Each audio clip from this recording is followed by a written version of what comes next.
എൻ്റെ പേര് രമ്യ, ഇതെൻ്റെ മകൾ ഇസബെല്ല. ഞങ്ങൾ വരുന്നത് അമേരിക്കയിൽ ഹ്യൂസ്റ്റൺ, ടെക്സാസിൽ നിന്നാണ്.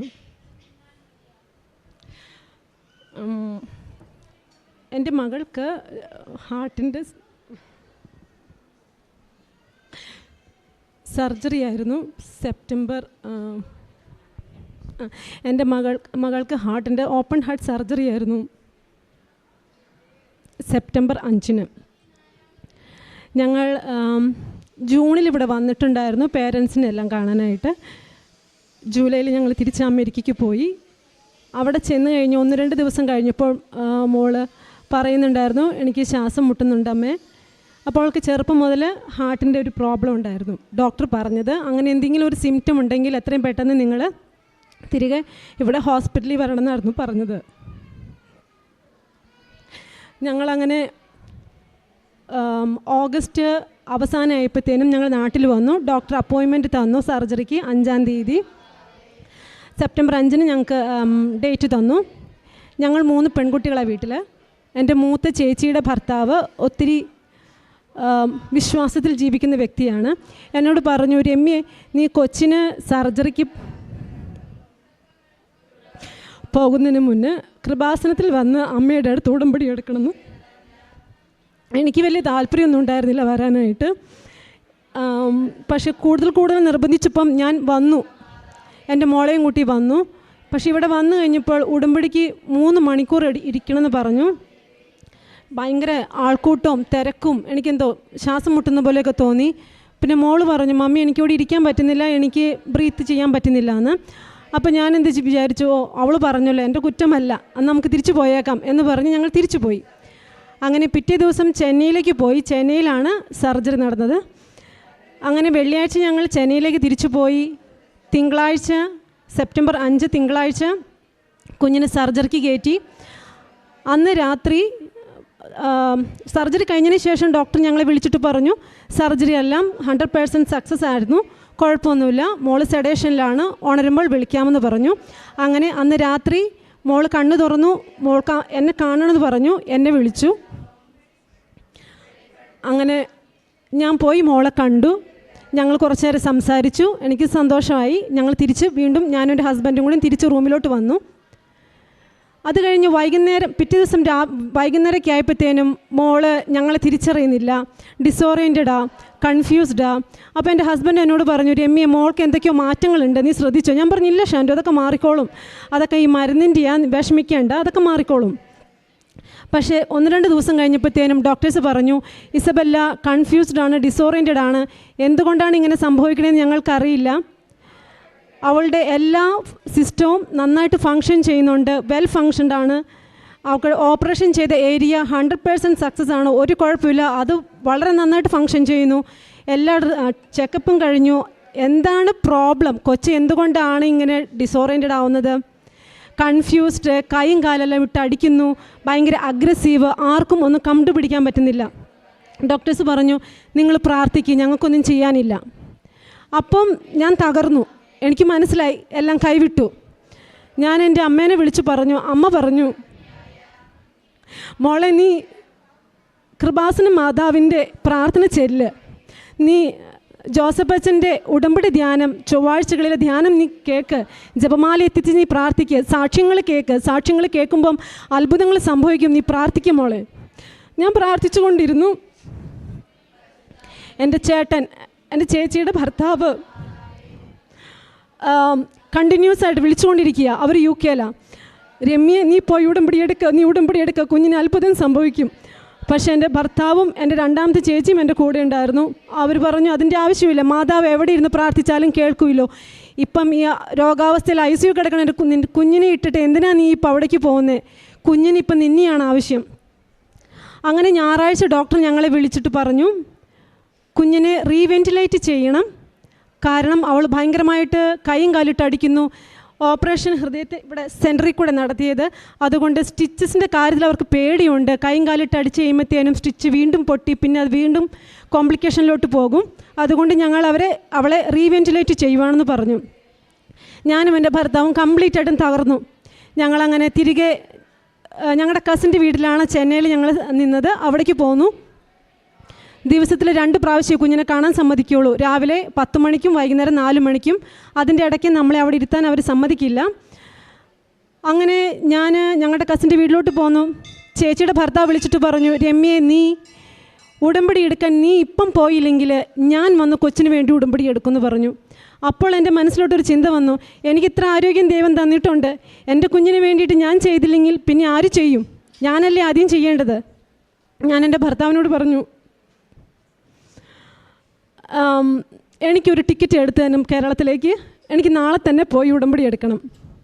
എൻ്റെ ഭർത്താവ് പറഞ്ഞു, രമ്യേ ഇഷ്ടപ്പെട്ടില്ല ഞാൻ പറഞ്ഞത്, നീ ഇവിടെ നിൽക്കണം, ഇപ്പം നീ ഇവിടെയാണ് നിൽക്കേണ്ടത്.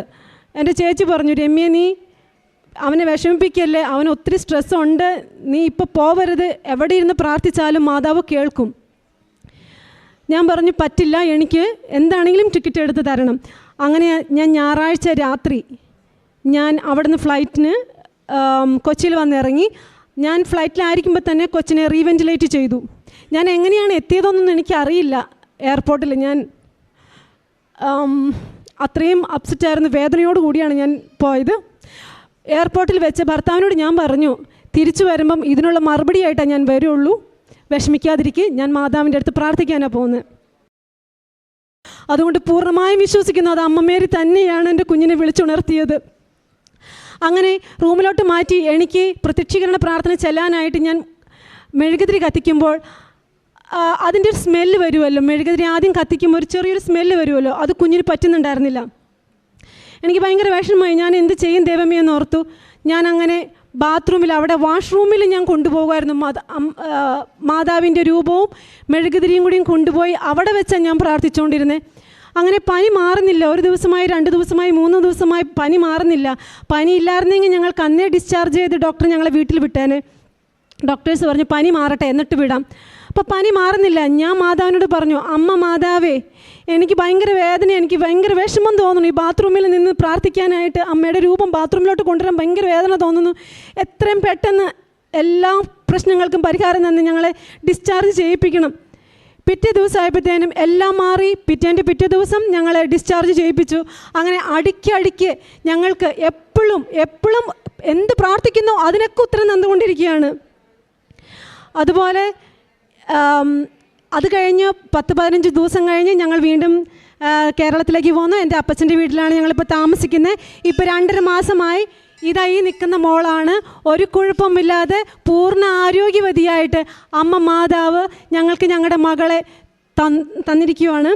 അതുപോലെ തന്നെ എൻ്റെ ഭർത്താവ് ചോദിക്കുമായിരുന്നു, എൻ്റെ കസിൻസിനോടും എൻ്റെ ചേച്ചിയോടും ചേച്ചിയുടെ ഭർത്താവിനോടൊക്കെ ചോദിക്കുമായിരുന്നു, രോഗശാന്തി കിട്ടണതായിട്ട് നിങ്ങൾ പല സ്ഥലങ്ങളിലും കേൾക്കുന്നുണ്ടല്ലോ, എവിടെയെങ്കിലും നിങ്ങൾക്കറിയാവുന്ന ആരെങ്കിലും നിങ്ങളുടെ വീട്ടിൽ ആർക്കെങ്കിലും രോഗശാന്തി നൽകിയതായിട്ട് നിങ്ങൾക്കറിവുണ്ടോ? അതുകൊണ്ട് ഇതിനകത്തൊന്നും ഞാൻ പൂർണ്ണമായിട്ട് വിശ്വസിക്കുന്നില്ല. ദൈവമുണ്ട് എന്ന് എനിക്കറിയാം, പക്ഷേ ഈ വക കാര്യങ്ങളിലൊന്നും ഞാൻ പൂർണ്ണമായിട്ട് വിശ്വസിക്കുന്നില്ല എന്ന് പറയുമായിരുന്നു. പക്ഷേ അമ്മ മാതാവ് ഈശോ കർത്താവ് സ്വന്തം മകളിലൂടെ എൻ്റെ ഭർത്താവിൻ്റെ വിശ്വാസം വർദ്ധിപ്പിച്ചു. രോഗശാന്തി എന്നുണ്ടെന്നും അത് ഈശോയുടെ അനുഗ്രഹമാണെന്നും മാതാവിൻ്റെ അനുഗ്രഹമാണെന്നും എൻ്റെ ഭർത്താവിനെ പഠിപ്പിച്ചു. കുടുംബ പ്രാർത്ഥന ഇല്ലാതിരുന്ന എൻ്റെ വീട്ടിൽ ഇപ്പം 2 നേരമാണ് കൊന്ത ചെല്ലണത്. എൻ്റെ ഭർത്താവ് US തിരിച്ചു പോയി ജോലി തുടങ്ങി. ജോലിക്ക് പോകുന്നതിന് മുന്നേ കുരിശ് വരയ്ക്കും, ജോലി കഴിഞ്ഞ് വന്നിട്ടും കുരിശ് വരയ്ക്കും, പ്രത്യക്ഷീകരണ പ്രാർത്ഥനകൾ ചെല്ലും. ഭർത്താവിൻ്റെ വിശ്വാസം കൂടുതലായിട്ട് 10 മടങ്ങായിട്ടാണ് വർദ്ധിച്ചിരിക്കുന്നത്. ഞാൻ എന്തെല്ലാം എൻ്റെ അമ്മയോട് ഞാൻ അപേക്ഷിച്ചോ അതെല്ലാം എൻ്റെ അമ്മ എനിക്ക് സാധിച്ചു തന്നുകൊണ്ടിരിക്കുകയാണ്. 21-ാം തീയതി ഞങ്ങൾ തിരിച്ച് US പോവുകയാണ്. ഞങ്ങളുടെ നോർമലായിട്ടുള്ളൊരു ജീവിതത്തിലേക്ക് ഞങ്ങൾ തിരിച്ച് മടങ്ങുവാണ്. ഈശോയുടെയും അമ്മ മാതാവിൻ്റെയും അനുഗ്രഹമാണെന്ന് ഞാൻ പൂർണ്ണമായി വിശ്വസിക്കുന്നു. അതുപോലെ എനിക്ക് നിങ്ങളോട് പങ്കുവയ്ക്കണം ഒരനുഭവം. ഞാനിവിടെ വന്ന് നിന്ന് പ്രാർത്ഥിച്ചു. ഞാൻ ഈ മാതാവിൻ്റെ രൂപത്തിലേക്ക് നിന്ന് പ്രാർത്ഥിച്ചപ്പോൾ എനിക്ക് ഭയങ്കര ആശ്വാസം തോന്നി. അപ്പോൾ എൻ്റെ മനസ്സിലോട്ട്, എനിക്കറിയില്ല അതെന്താ അങ്ങനെ വന്നതെന്ന്, ഞാൻ പ്രാർത്ഥിച്ചു, മാതാവേ ജോസഫ് അച്ഛൻ്റെ അപ്പനെയും അമ്മയെയും അനുഗ്രഹിക്കണോട്ടോ. കാരണം എന്തോരം പ്രയാസങ്ങളിലൂടെയും ബുദ്ധിമുട്ടുകളിലൂടെയും കടന്നു പോകുന്ന മക്കൾക്ക് ഈ അച്ഛൻ വഴിയായി മാതാവിനെയും ഈശോയെയും കൂടുതൽ അറിയുവാനും അതുവഴി ആശ്വാസവും സമാധാനം കണ്ടെത്തുവാൻ ഇടയാക്കണം. അച്ഛൻ്റെ അപ്പനെ അമ്മേനെ അനുഗ്രഹിക്കണേ ഈശോയെ എന്ന് ഞാൻ പ്രാർത്ഥിച്ചു. അത് എന്തുകൊണ്ടാണ് അങ്ങനെ എൻ്റെ മനസ്സിലോട്ട് വന്നതെന്ന് എനിക്കറിയില്ല.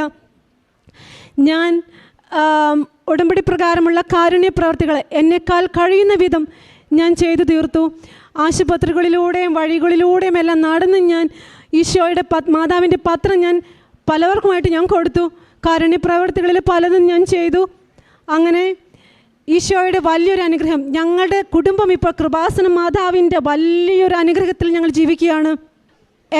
എൻ്റെ മൂത്ത ചേച്ചിയും മകനും വന്ന് ഇപ്പോൾ ഉടമ്പടി എടുത്തു. കഴിഞ്ഞ ദിവസങ്ങളിൽ ചെന്നൈയിൽ വെച്ച് എന്നെ നിരുത്സാഹപ്പെടുത്തിയ എൻ്റെ ചേച്ചി ഇപ്പം 3 പ്രാവശ്യമായി കൃപാസനത്തിൽ വന്നിരിക്കുന്നു. ഇപ്പം 2 ആഴ്ച കഴിയുമ്പോൾ ചേച്ചി ഉടമ്പടി എടുക്കാൻ പോവുകയാണ്. എൻ്റെ ഭർത്താവിൻ്റെ പെങ്ങളും ഉടമ്പടി എടുത്തു.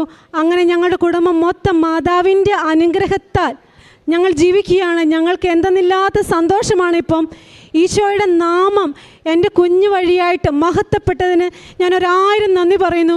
ഞങ്ങൾ ഒത്തിരി വേദനയിലൂടെ കടന്നു പോയെങ്കിലും എൻ്റെ ഏറ്റവും വലിയ സന്തോഷം ഇപ്പം ഈശോയുടെ നാമം എൻ്റെ കുഞ്ഞിൻ്റെ പേരിലൂടെ മഹത്വപ്പെട്ടല്ലോ. ദൈവത്തിന് 1000 നന്ദി. Praise the Lord. അങ്ങനെ ഞായറാഴ്ച ഞാൻ രാത്രി ഇവിടെ എത്തി. തിങ്കളാഴ്ച രാവിലെ എൻ്റെ ഭർത്താവിൻ്റെ ചേട്ടൻ്റെ കൂടെ ഞാൻ അങ്ങനെ കൃപാസനത്തിൽ ഇവിടെ വന്നു. ഞാൻ വന്നു, ഉടമ്പടി എടുത്തു. ഉടമ്പടിയിൽ ഞാൻ ഒരു വാക്ക് പോലും വിടാതെ ഞാൻ ശ്രദ്ധിച്ച് കേട്ടുകൊണ്ടിരുന്നു. കാരണം എനിക്കത് അണുവിടാതെ പാലിക്കണം. എൻ്റെ കുഞ്ഞിന് രോഗസൗഖ്യം കിട്ടണം, കർത്താവിൻ്റെ നാമം മഹത്വപ്പെടണം എൻ്റെ മകളിലൂടെ. അങ്ങനെ ഉടമ്പടിയുടെ ക്ലാസ് എല്ലാം കഴിഞ്ഞ് ഉടമ്പടി ലൈന് വേണ്ടിയിട്ട് മുൻവശത്ത് മാതാവിൻ്റെ അവിടെ നിൽക്കുവാണ്. ആ ലൈനിൽ നിൽക്കുവാണ് ഞാൻ. ഉടമ്പടിക്ക് വേണ്ടി ഉടമ്പടിയുടെ ക്ലാസ് കഴിഞ്ഞിട്ട് ഞാൻ ലൈനിൽ നിൽക്കുവാണ് അവിടെ.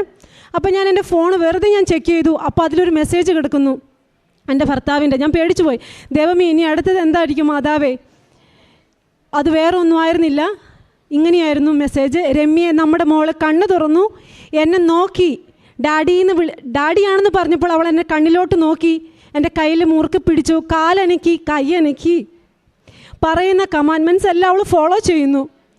അത്രയും ദിവസം ഉത്തരം കിട്ടാത്ത ഒരു ചോദ്യത്തിന് ഞങ്ങൾക്ക് ഉത്തരം കിട്ടി. ഞാൻ അവിടെ വന്ന് ഉടമ്പടി എടുത്തതേ ഉള്ളൂ. അപ്പോഴത്തേക്കും മാതാവ് എൻ്റെ പ്രാർത്ഥന കേട്ടു. മാതാവിനോട് ഞാൻ ഇങ്ങനെയാണ് ഞാൻ പ്രാർത്ഥിച്ചത്: അമ്മ മാതാവേ, അമ്മയുടെ മകൻ കുരിശേ കിടന്ന് മരിച്ചപ്പോൾ അമ്മ ചിന്തിയ വേദനയോടുകൂടി, അമ്മ അനുഭവിച്ച വേദനയോടുകൂടി എൻ്റെ വേദനയും കൂടി ചേർത്ത് നിൻ്റെ മകനോട് എനിക്ക് വേണ്ടി, എൻ്റെ മകൾക്ക് വേണ്ടി നീ പ്രാർത്ഥിക്കണം കേട്ടോ. ഞാൻ ഇങ്ങനെയാണ് പ്രാർത്ഥിച്ചത്. പക്ഷേ അമ്മ എനിക്ക് അപ്പം തന്നെ മറുപടി തന്നു. എൻ്റെ മോൾ കണ്ണു തുറന്നു. അങ്ങനെ ഞാൻ തിരിച്ച് ചെന്നൈക്ക് പോയി രാത്രിയാണ് ഞാൻ ചെന്നത്. പിറ്റേ ദിവസം ഞാൻ മോളെ കാണാനായിട്ട് ഞാൻ പോവുകയാണ്, ICUലേക്ക് കയറുവാണ്. അപ്പോൾ എനിക്ക് ഉടമ്പടി തൈലം കയ്യിൽ കൊണ്ടുപോകണമെന്ന് ഭയങ്കര ആഗ്രഹമുണ്ടായിരുന്നു. ഞാൻ ഉടമ്പടി തൈലം ഇങ്ങനെ ബാഗിൽ നിന്ന് പുറത്തേക്ക് ഇറക്കിയപ്പോഴത്തേനും സെക്യൂരിറ്റി എന്നോട് പറഞ്ഞു, സാരില്ല മോളെ, നീ കൂടെ കരുതിക്കോ. എനിക്ക് അപ്പോൾ ഉണ്ടായ സന്തോഷം പറഞ്ഞറിയിക്കാൻ പറ്റുകയില്ല. ഞാൻ ഉടമ്പടി തൈലവുമായിട്ട് ഞാൻ ICUവിൻ്റെ ഉള്ളിലോട്ട് കയറിയപ്പോൾ കൃപാസനം മാതാവ് എൻ്റെ കൂടെ നടന്നു വരുന്നത് പോലെ എനിക്ക് തോന്നി. ഞാൻ ഒറ്റയ്ക്കല്ല നടക്കുന്നത്, മാതാവ് എൻ്റെ കൂടെ നടക്കുന്നു. ഒരാളും കൂടി മാതാവ് എൻ്റെ കൂടെ നടക്കുന്നു ICUവിലേക്ക്. ഇതാണ് എനിക്ക് ഫീൽ ചെയ്തത്. ഞാൻ ICUവിൻ്റെ ഉള്ളിൽ കയറി, ഞാൻ വിശ്വാസ പ്രമാണം ചൊല്ലി തൈലം കൊച്ചിൻ്റെ നെറ്റിയിൽ പൂശി. മോളോട് ഞാൻ പറഞ്ഞു, മോളെ നീ വിശ്വാസ പ്രമാണം മനസ്സിൽ ചെല്ല്. അവൾ അപ്പോഴും വെൻറ്റിലേറ്ററിൽ തന്നെയാണ്. പക്ഷേ അവൾ വർത്താനം പറയുന്നുണ്ട്, സൗണ്ട് വളരെ നാരോയായിട്ട് കേൾക്കാൻ പറ്റുള്ളൂ, എന്നാലും നമുക്ക് മനസ്സിലാക്കാൻ പറ്റും. അവൾ ഭയങ്കര ഹാപ്പിയാണ്. അവളൊരു വെൻറ്റിലേറ്ററിലായ ഒരു കൊച്ചിനെ പോലെയല്ല അവൾ എൻ്റെ അടുത്ത് ബിഹേവ് ചെയ്തത്. വളരെ നോർമലായിട്ട്, അവൾ എങ്ങനെയാണോ സർജറിക്ക് കയറിപ്പോയത് അതുപോലെ അത്രയും സ്മാർട്ടായിട്ട് അവൾ എൻ്റെ അടുത്ത് സംസാരിച്ചുകൊണ്ടിരുന്നത്. അവളും ചൊല്ലി. അത് കഴിഞ്ഞ് ഞാൻ സന്തോഷത്തോടുകൂടി തിരിച്ച് ഞാൻ പോന്നു. റൂമിലെത്തി. എനിക്ക് ഭയങ്കര ക്ഷീണമായിരുന്നു. എനിക്ക് പല ദിവസങ്ങളിൽ എനിക്ക് ഉറങ്ങാൻ പറ്റിയിട്ടുണ്ടായിരുന്നില്ല. ഉറക്കക്ഷീണമായിരുന്നു എനിക്ക്. ഞാൻ കുളിച്ച് ജപമാല കയ്യിലെടുത്ത് ഞാൻ എൻ്റെ ഭർത്താവിനോട് പറഞ്ഞു, വൈകുന്നേരത്തെ വിസിറ്റിങ്ങിന് നിങ്ങൾ പോയാൽ മതി, ഞാൻ വരുന്നില്ല. ഞാൻ ഇവിടെ ഇരുന്ന് എൻ്റെ മോൾക്ക് വേണ്ടി പ്രാർത്ഥിച്ചോളാം. അവൾക്ക് പ്രാർത്ഥനയാണ് ഇപ്പോൾ ആവശ്യം, ഞാൻ പ്രാർത്ഥിച്ചോളാം, ഞാൻ വരുന്നില്ല. ഞാനങ്ങനെ ജപമാല കയ്യിലെടുത്ത് പ്രാർത്ഥിച്ചു. എപ്പോഴോ ഞാൻ ഉറങ്ങിപ്പോയി, എപ്പോഴോ ഞാൻ മയക്കത്തിലേക്ക് പോയി. പെട്ടെന്ന് വലിയൊരു ഇടിവെട്ട് പോലെ എൻ്റെ ഇടത് ഭാഗത്ത് എനിക്ക് അനുഭവപ്പെട്ടു. ഒരു ഫ്രാക്ഷൻ ഓഫ് സെക്കൻഡ് മാത്രം ഉണ്ടായിരുന്നുള്ളൂ. ഭയങ്കര പെയിൻഫുള്ളായിട്ട്, ഭയങ്കര ഒരു ഇടിവാൾ പോലെ. ഞാൻ പെട്ടെന്ന് കണ്ണു തുറന്നു. ചാരക്കളറുള്ള കൃപാസനം മാതാവ് ഒരാളുടെ പൊക്കത്തിനേക്കാളും കൂടുതലായിട്ട് എൻ്റെ ഇടതുവശത്ത് നിൽക്കുന്നത് പോലെ എനിക്ക് ഫീൽ ചെയ്തു. ഞാൻ ചാടി എണീറ്റു, ഞാൻ പ്രാർത്ഥിച്ചു. ഞാൻ പല സാക്ഷ്യങ്ങളിലും ഞാൻ കേട്ടിട്ടുള്ളൂ, കറണ്ട് പാസ് ചെയ്യുന്നത് പോലെ, ഇടിവെട്ട് പോലെ നിങ്ങളിലേക്ക് കർത്താവിൻ്റെ അനുഭവം ഉണ്ടാകുമെന്ന്. പക്ഷേ അത് എനിക്കും ഉണ്ടായി. അതെ, ഞാൻ പൂർണ്ണമായിട്ടും വിശ്വസിക്കുന്നു അത് ദൈവത്തിൻ്റെ അനുഭവം തന്നെയാണ്. ഞാനങ്ങനെ പ്രാർത്ഥിച്ചുകൊണ്ടിരുന്നപ്പോൾ എൻ്റെ ഭർത്താവിൻ്റെ ഫോൺ വന്നു. രമ്യ, ഞാൻ കൊച്ചിനെ കണ്ടു, ഡോക്ടറിനോട് സംസാരിച്ചു. ഡോക്ടേഴ്സ് പറഞ്ഞു ഇസബെല്ലേനെ 2 ദിവസം കഴിയുമ്പം വെൻറ്റിലേറ്ററിൽ നിന്ന് മാറ്റും, അവൾ ഭയങ്കരമായിട്ട് ഇമ്പ്രൂവ് ആയിക്കൊണ്ടിരിക്കുകയാണ്. ഇതെന്ത് മിറാക്കിളാണ് ഇവിടെ സംഭവിക്കണേ. കൊച്ചെന്നോട് പറഞ്ഞു, രമ്യ എനിക്കൊരു ജപമാല വേണം ഡാഡി, എനിക്കൊരു ബൈബിൾ വേണം. പിന്നെ ഞാൻ നോക്കി നിന്നില്ല. ഞാനൊരു ഊബർ വിളിച്ച് ഞാൻ പോയി ഹോസ്പിറ്റലിലോട്ട്. കുഞ്ഞിന് ഞാൻ ജപമാലയും ബൈബിൾ എൻ്റെ കയ്യിൽ ഉണ്ടായിരുന്നില്ല, ചെറുത്, ജപമാല കൊണ്ടേ കൊടുത്തു. അങ്ങനെ ഞങ്ങൾ തിരികെ വീണ്ടും വന്നു വീട്ടിലേക്ക്. പിറ്റേ ദിവസം രാവിലെ 8 മണിയാകുമ്പോൾ വീണ്ടും വിസിറ്റിംഗ് ടൈം, 10 മണിക്ക് വീണ്ടും വിസിറ്റിംഗ് ടൈമുണ്ട്. എൻ്റെ ഭർത്താവ് മാത്രമേ പോയുള്ളൂ. ഞാനിരുന്ന് പ്രാർത്ഥിച്ചു. എൻ്റെ ഭർത്താവ് എന്നോട് വിളിച്ച് പറയുക, രമ്യേ ഓപ്പറേഷൻ ചെയ്ത് കിടക്കുന്ന ഒരു കൊച്ചാണെന്ന് പോലും തോന്നില്ല, കട്ടിലേൽ എണീറ്റിരുന്ന് ഡാഡി അകത്തേക്ക് വാ, വേഗം വാ എന്ന് വിളിച്ച് എന്നോട് പറയണു. ആ വെൻറ്റിലേറ്റർ അവളുടെ വായിലുണ്ടെങ്കിൽ പോലും, ആ ട്യൂബെല്ലാം ഉണ്ടെങ്കിൽ പോലും അവളുടെ സൗണ്ട് നോർമലായിട്ടുള്ള ഒരാൾക്കാരെ പോലെ മിടുക്കിയായിട്ട് കട്ടിലേൽ എണീറ്റിരുന്നു എൻ്റെ ഹസ്ബൻഡിനോട് സംസാരിക്കണു. ഡോക്ടേഴ്സ് പറഞ്ഞു 1 മണിക്കൂറിനകം അവളെ വെൻറ്റിലേറ്ററിൽ നിന്ന് മാറ്റും. ഞാൻ പാഞ്ഞു ചെന്നു, കൊച്ചിനെ വെൻറ്റിലേറ്ററിൽ നിന്ന് മാറ്റി, ഒരു കുഴപ്പമില്ല. ഞാൻ കയറി കണ്ടു. അപ്പോൾ ഡോക്ടർ പറഞ്ഞു ഇതെന്ത് മിറാക്കിൾ സംഭവിക്കണേ, അവൾ ഭയങ്കര മിറാക്കിൾ ബേബിയാണ്, ഇതെന്താ സംഭവിക്കണേ ഇവിടെ. ഞാൻ പറഞ്ഞു ഇത് വേറെ ഒന്നുമല്ല, ഇത് കൃപാസനം മാതാവിൻ്റെ അത്ഭുതമാണ്. ഇത് എൻ്റെ കയ്യിൽ ജപമാല ഞാൻ എപ്പോഴും കൊണ്ട് നടക്കുന്നുണ്ടായിരുന്നു. ഞാൻ ഡോക്ടറെ കാണിച്ചു, ഈ മാതാവിൻ്റെ അനുഗ്രഹമാണ് എൻ്റെ മകളിൽ ഇപ്പോൾ കാണാനുണ്ടായത്. അങ്ങനെ എല്ലാവർക്കും സന്തോഷമായി. പിറ്റേ 2 ദിവസം കഴിഞ്ഞപ്പോൾ കൊച്ചിനെ റൂമിലോട്ട് ഷിഫ്റ്റ് ചെയ്തു. റൂമിലോട്ട് മാറ്റി കഴിഞ്ഞപ്പോൾ അവൾക്ക് ചെറിയൊരു പനി ഉണ്ടായിരുന്നു. അപ്പം ഞാൻ എൻ്റെ പ്രത്യക്ഷീകരണ പ്രാർത്ഥന ഞാൻ ഉടമ്പടി എടുത്ത പിറ്റേ ദിവസം മുതൽ ഞാൻ സ്റ്റാർട്ട് ചെയ്തായിരുന്നു. റൂമിലോട്ട് മാറ്റി കഴിഞ്ഞപ്പം ഞങ്ങളിൽ ഒരാൾ റൂമിൽ നിന്നേ പറ്റൂ. അപ്പം ഞാൻ പോയി, എൻ്റെ ഭർത്താവിന് ചെറിയൊരു തൊണ്ടവേദന ഉണ്ടായതുകൊണ്ട് ഭർത്താവിന് നിൽക്കാൻ പറ്റില്ല, ഞാൻ നിന്നു. അപ്പോൾ എൻ്റെ ഉടമ്പടി പ്രാർത്ഥനയ്ക്ക് വേണ്ടിയിട്ട് ഞാൻ മെഴുകുതിരി കത്തിക്കുമ്പം മോൾക്ക് ബുദ്ധിമുട്ട്. അതിന് മുന്നൊരു കാര്യമുണ്ട്. ഞാൻ കൊച്ചിനെ കാണാൻ ചെന്ന് കഴിഞ്ഞപ്പോൾ, വെൻറ്റിലേറ്ററിൽ നിന്ന് മാറ്റിക്കഴിഞ്ഞ് ഞാൻ കുഞ്ഞിനെ കാണാൻ ചെന്ന് കഴിഞ്ഞപ്പോൾ അവൾ എന്നോട് പറഞ്ഞു, അമ്മേ മദർ മേരി എൻ്റെ അടുത്ത് വന്നു, എന്നെ 2 പ്രാവശ്യം ഇസബല്ല ഇസബല്ല എന്ന് വിളിച്ചു. അവൾക്കറിയില്ല ഞാൻ കൃപാസനത്തിൽ വന്ന കാര്യമോ അവളിങ്ങനെ വെൻറ്റിലേറ്ററിലാക്കിയ കാര്യമോ അവൾ ഇങ്ങനത്തെ ഒരു സിറ്റുവേഷനിലായിരുന്നു എന്നുള്ള കാര്യം ഒന്നും അവൾക്കറിയില്ല. ഞാൻ അവളോട് ചോദിച്ചു, മോനെ എങ്ങനെ അറിയാം അത് മദർ മേരി ആയിരുന്നെന്ന്. എന്നോട് പറഞ്ഞു, അമ്മേ വേറെ ആരും എൻ്റെ അടുത്തുണ്ടായിരുന്നില്ല, അത് മദർ മേരിയാണ്, ഞാൻ കേട്ടു, സൗണ്ട് കേട്ടു, ഇസബല്ല ഇസബല്ല എന്ന്. അങ്ങനെയാണ് ഞാൻ ആദ്യമായിട്ട് കണ്ണു തുറന്നതെന്ന്. ഞങ്ങൾ പൂർണ്ണമായും വിശ്വസിക്കുന്നു അത് അമ്മ മാതാവ് തന്നെയാണ്. കാരണം ഞാൻ മാതാവിനോട് ഞാൻ പറയുമായിരുന്നു, അമ്മേ കൃപാസനം മാതാവേ എൻ്റെ കുഞ്ഞിൻ്റെ അടുത്ത് നിന്ന് നിൽക്കണേ, ഒരമ്മയുടെ വാത്സല്യവും സംരക്ഷണവും സമാധാനവും നൽകി നീ എൻ്റെ മകളുടെ അടുത്ത് നിൽക്കണേ, അമ്മയുടെ മേലങ്കിക്കുള്ളിൽ എൻ്റെ കുഞ്ഞിനെ നീ പൊതിഞ്ഞ് സംരക്ഷിച്ചു കൊള്ളണേ എന്ന് ഞാൻ പ്രാർത്ഥിക്കുമായിരുന്നു. വിശുദ്ധ ഗ്രന്ഥത്തിൽ ദിനവൃത്താന്തത്തിൻ്റെ പുസ്തകം 1-ാം പുസ്തകം 17-ാം അധ്യായം 16 മുതൽ 19 വരെയുള്ള തിരുവചനങ്ങളിൽ ദാവീദ് രാജാവ് ഇപ്രകാരം പ്രാർത്ഥിക്കുന്നുണ്ട്: കർത്താവായ ദൈവമേ, അവിടുന്ന് എന്നെ ഈ നിലയിലെത്തിക്കാൻ ഞാനോ എൻ്റെ കുടുംബമോ എന്തുള്ളൂ. കർത്താവെ, ഈ ദാസന് വേണ്ടി ഈ വലിയ കാര്യങ്ങളെല്ലാം അവിടുന്ന് സ്വമനസ്സാ ചെയ്തിരിക്കുന്നു, അവ പ്രസിദ്ധമാക്കുകയും ചെയ്തിരിക്കുന്നു. അനുഭവ സാക്ഷ്യങ്ങൾ പങ്കുവെക്കുമ്പോൾ ഓരോ കുടുംബത്തിൻ്റെയും, പ്രത്യേകിച്ച് നാം ഇപ്പോൾ കേട്ടിരിക്കുന്ന ഈ അനുഭവ സാക്ഷ്യത്തിലൂടെ ഈ കുടുംബത്തിൻ്റെയും മനോഭാവം ഇതുതന്നെയാണ്. നമ്മെയും നമ്മുടെ കുടുംബത്തെയും ഇത്രയേറെ ഉയർത്താൻ, ഇത്രയേറെ അനുഗ്രഹിക്കാൻ നാമോ ഞാനോ എൻ്റെ കുടുംബമോ എന്തുള്ളൂ. ആ ഒരു ചിന്തയാണ് ഇവിടെ വന്ന് ഈശോയെ മഹത്വപ്പെടുത്തുവാൻ, അമ്മയിലൂടെ, അമ്മയുടെ മധ്യസ്ഥതയിലൂടെ ഈശോ നൽകിയ കൃപകൾക്ക് നന്ദി പറയുവാൻ, ലോകത്തോടാകെ വിളിച്ചു പറയുവാൻ ഓരോ വ്യക്തികളെയും ഉപകരണമാക്കുന്നത്. അങ്ങനെ തൻ്റെ മകളുടെ ഓപ്പൺ ഹാർട്ട് സർജറി ആ സർജറിക്ക് വിധേയമായി അത് പരിപൂർണമായിട്ടും സക്സസ്ഫുൾ ആയിരുന്നു. ഡോക്ടേഴ്സിനൊക്കെ ഒത്തിരി ഹാപ്പി ആയിരുന്നു. ഇനി ഒന്നും പേടിക്കാനില്ല. എന്നാൽ പെട്ടെന്നാണ് കാര്യങ്ങളൊക്കെ മാറി മറിഞ്ഞത്. ആ മകള് ആകെ കൺഫ്യൂസ്ഡ് ആണ്, ഡിസോറിയൻറ്റഡ് ആണ്, അഗ്രസീവാണ്. അവൾ ഒന്നിനോടും കോപ്പറേറ്റ് ചെയ്യുന്നില്ല, കൈകാലുകളിട്ട് അടിക്കുന്നു. പിന്നെ ഓപ്പറേഷൻ ചെയ്ത സ്റ്റിച്ച് പോലും വീണ്ടും അതിന് അഫക്റ്റ് ചെയ്യുമോ, ഓപ്പറേഷനെ തന്നെ വീണ്ടും അത് ബാധിക്കുമോ, ഇങ്ങനെയൊക്കെയുള്ള ചിന്തകളിലേക്കായി പിന്നീട് ഡോക്ടേഴ്സ്. അങ്ങനെ മണിക്കൂറുകൾ ഡോക്ടേഴ്സിന് പിന്നെ അവർ പറയുകയാണ്, ഇനി നിങ്ങൾ പ്രാർത്ഥിച്ചുകൊള്ളൂ, ഞങ്ങൾക്കിനി ഒന്നും ചെയ്യുവാനില്ല എന്ന്. ആ ഒരു അവസ്ഥയിലാണ് ഉടമ്പടി എടുക്കാൻ ഒട്ടും താല്പര്യമില്ലാതിരുന്ന ഈ കുടുംബം പിന്നീട് ഇവിടെ വന്ന് ഉടമ്പടി എടുക്കുന്നു, ഉടമ്പടി നേർച്ച വസ്തുക്കൾ ഉപയോഗിക്കുന്നു. പിന്നീട് എങ്ങനെയാണ് ഉടമ്പടി എടുക്കാൻ വന്ന അതേ നിമിഷം പരിശുദ്ധ അമ്മയെ പ്രദക്ഷിണമായിട്ട് ഉടമ്പടി എടുക്കുവാനായിട്ട് അൾത്താരയിലേക്ക് വരുന്ന അതേ ക്ഷണത്തിൽ തന്നെ ഹസ്ബൻഡിൻ്റെ മെസ്സേജ് വരികയാണ്, നമ്മുടെ മോള് കണ്ണു തുറന്നു. അതുവരെയും കണ്ണു തുറക്കാതെ കിടന്ന മകള്, കൈകാലുകൾ പ്രോപ്പറായിട്ട് അനക്കാതിരുന്ന മകള് പിന്നീട് അതിനോടെല്ലാം റെസ്പോണ്ട് ചെയ്യാൻ തുടങ്ങി എന്നാണ് മെസ്സേജ് വരുന്നത്. അവിടെ തന്നെ അമ്മ പ്രവർത്തിക്കുകയാണ്. അങ്ങനെ പിന്നീട് അമ്മയുടെ സാന്നിധ്യം, അമ്മ പ്രാർത്ഥിച്ചു കൊണ്ടിരിക്കുമ്പോൾ ഈ മകൾക്ക് കാണപ്പെട്ടു എന്നാണ് പറയുക. അമ്മ ബഹുമാനപ്പെട്ട VP ജോസഫ് അച്ഛന് 2004 ഡിസംബർ 7-ാം തീയതി കൃപാസന അൾത്താരയിൽ ജീവനോടെ പ്രത്യക്ഷപ്പെട്ടു. അമ്മ ഇന്നും പല കുടുംബങ്ങളിലായി പ്രത്യക്ഷപ്പെട്ടുകൊണ്ടിരിക്കുകയാണ്. നമുക്ക് ഓരോരുത്തർക്കും നമ്മുടെ അടുത്ത് വന്ന് അമ്മ സാമീപ്യം തരികയാണ്. അതുപോലെ സുഖമില്ലാതെ കിടന്ന മകളെ അമ്മ പേര് ചൊല്ലി വിളിക്കുന്നു. അമ്മ ഇതിനു മുമ്പും പേര് ചൊല്ലി അൾത്താരയിലേക്ക് വിളിച്ച സാക്ഷ്യങ്ങൾ ഇവിടെ പറഞ്ഞിട്ടുണ്ട്. അതുപോലെ അമ്മ പേര് ചൊല്ലി വിളിക്കുകയാണ് ആ മകളെ. അപ്പോഴാ മകൾക്ക് അതിനു മുമ്പ് ഈ മകൾക്ക് ഇതൊന്നും അറിയില്ല. മകൾക്ക് ആ വിശ്വാസമൊക്കെ ഉണ്ടായിരുന്നോ രമ്യ? മകൾക്ക് ഈ മാതാവിലുള്ള വിശ്വാസവും വിശ്വാസത്തിലൊക്കെ എങ്ങനെയാണ് മക്കളെ വളർത്തിയത്? ഞാൻ പറയുകയാണെങ്കിൽ ഞാൻ എൻ്റെ മകളെ വിശ്വാസത്തിലല്ല വളർത്തിയത്. പള്ളിയിൽ കൊണ്ടുപോകുമായിരുന്നു വല്ലപ്പോഴുമൊക്കെ.